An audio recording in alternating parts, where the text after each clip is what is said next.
Hello and welcome back to the Free Pixels podcast. I'm Martin Gregory, and today we'll be diving back into Kingdom Hearts 3. You're tuned in to the 3 Pixels podcast. This episode is produced by Martin Gregory.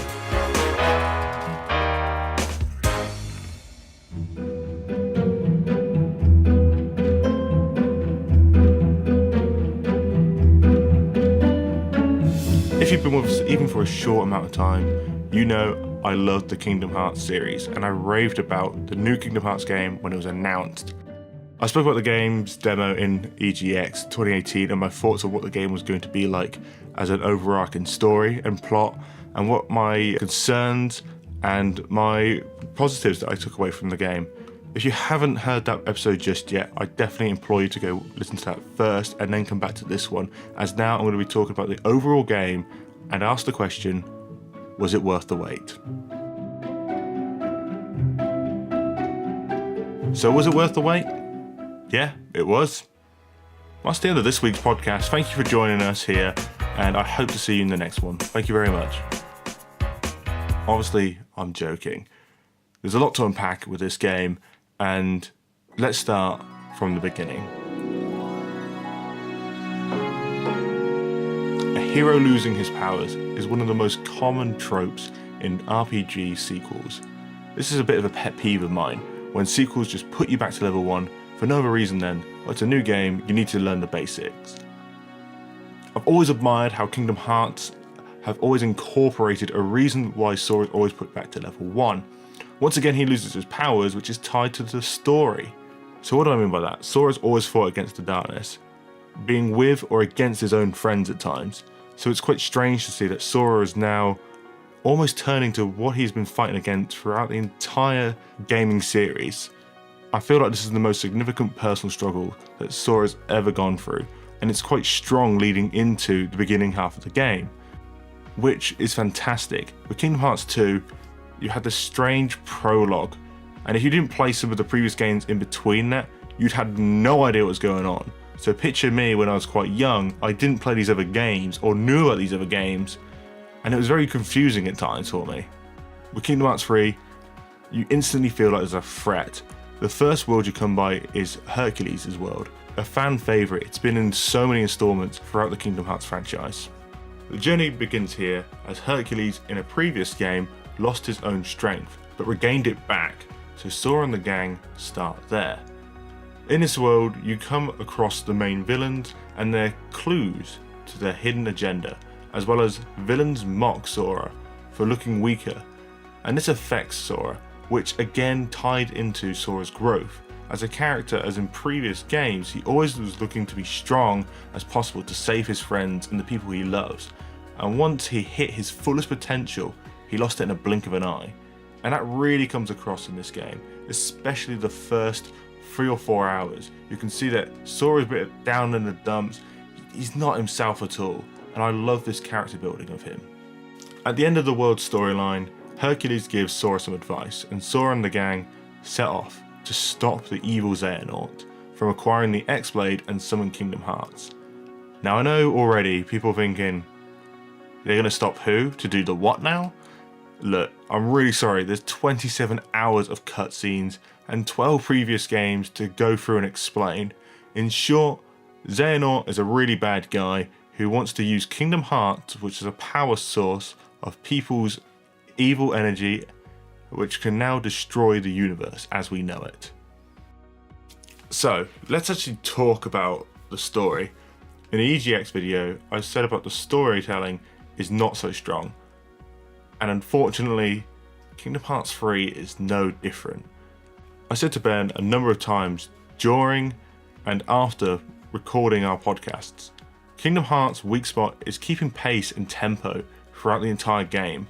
I think this is due to the attempt to satisfy both Disney stories and the overarching plot.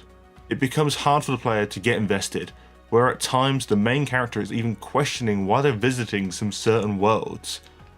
I say the game just suffers from a lot of plot to balance ratio, where that urgency element that I was talking about earlier doesn't continue really past the first world, And the two worlds that I feel like just kills the momentum dead in its tracks is the Toy Story world and Monsters Inc. That's not really a coincidence. The real momentum is when Sora, Riku, and Xehanort all encounter one another. And in these worlds that I've just mentioned, they have very little amount of that conflict, or not at all. As well as there's a real laughable moment where in the Tangled world, they play out the movie scene of when Rapunzel finally first steps out of that tower for almost 18 years. Oh, who's she? That would be Rapunzel. Something tells me this could be her first time outdoors. Give her a few minutes to get used to it. First time ever? I can't believe I did this! I can't believe I did this. I can't believe I did this! Mother would be so furious if she knew I disobeyed her and left the tower. But that's okay, I mean, what she doesn't know won't kill her. Right? No. Oh my gosh, this would kill her. This is so fun! I am a horrible daughter. I'm going back. I am never going back!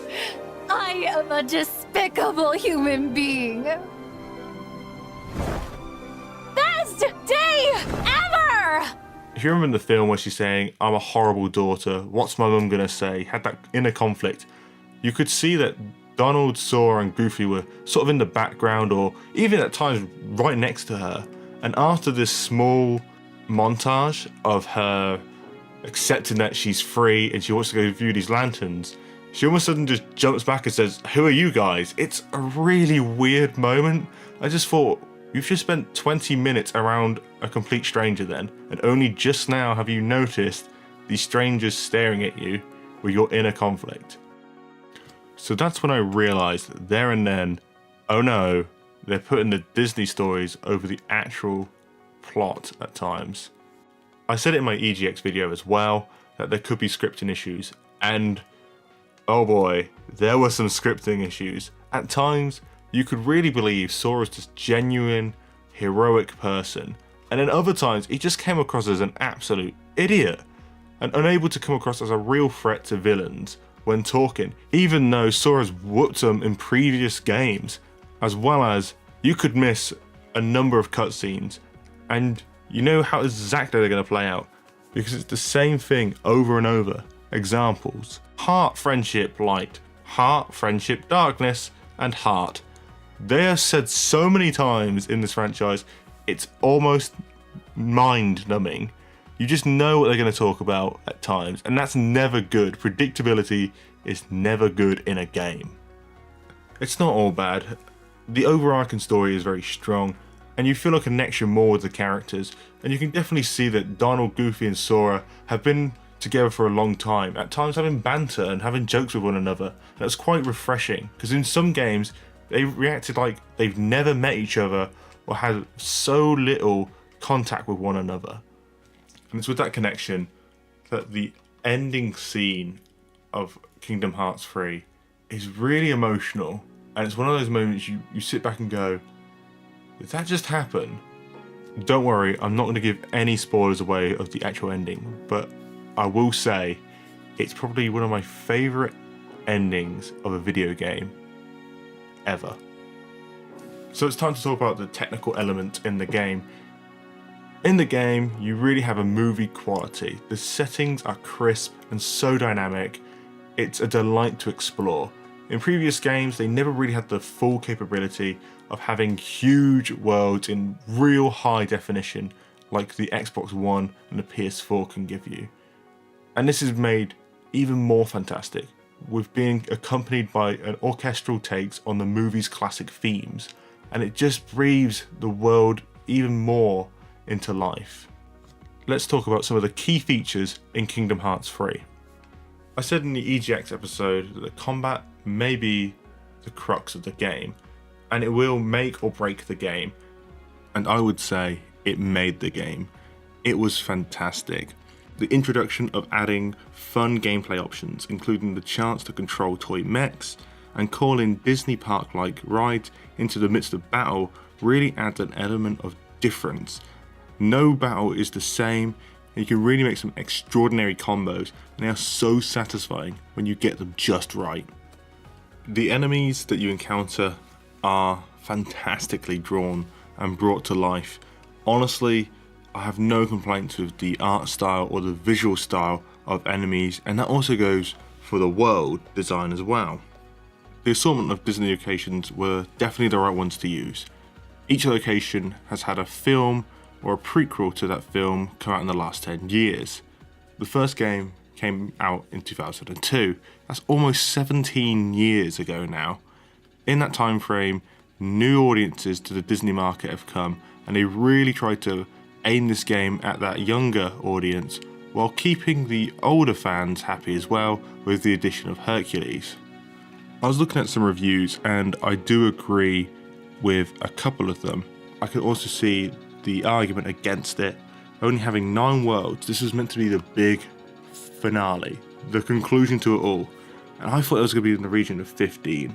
And I understand this would have conflict with my negative that I said earlier with the pacing. However, I really thought it would be like 15 worlds and this real big, like, massive story, which we did get of 27 hours of cutscenes. But at the same time, I thought they could have incorporated a bit of new worlds. And once you've done some of the worlds, there was nothing really too much to go back to. Like in the Hercules worlds in previous games, you usually had like tournaments and stuff. And although they have like a small variant of that, I completed that within inside an hour and a half. It was really no challenge. And I would really like to see maybe a bit more replayability that the first and second games definitely gave players. Overall, I love this game. Yes, the dialogue is cringy, and the storytelling's pacing is way off at times, but that's nothing new to the Kingdom Hearts franchise. The combat and the enemies that you encounter is nothing short of spectacular. I could run out of superlatives to say about those two things alone. This game did everything it needed to do for me. It kept me entertained, I kept going back to it. Even with games such as like Red Dead Redemption and God of War are out there, I still come back to Kingdom Hearts 3.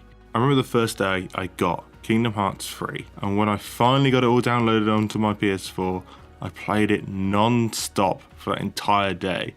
At moments I was going, I'll come off this in a minute, and I just never did. I never put the controller down. This game just gripped me. Maybe it was like nostalgia of it, but honestly, I just couldn't put the game down.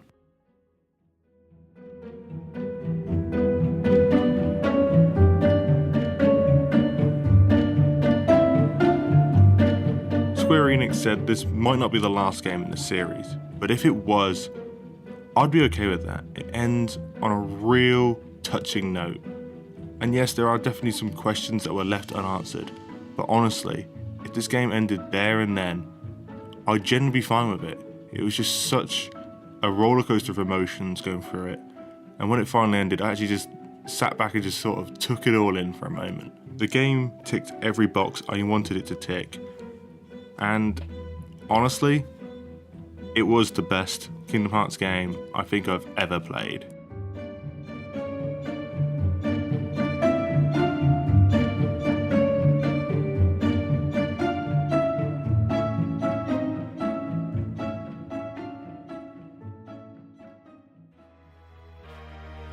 So that's the end of the Gaming Corner this week. However, you can check us out at the 3Pixels Pod, or find us on Facebook, the 3Pixels. I've been Martin Gregory, and I hope to see you next time on the Gaming Corner.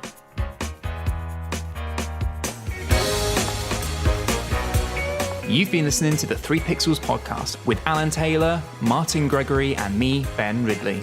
Music provided by Epidemic Sound. With that, thank you for listening. We'll see you next time. Good night.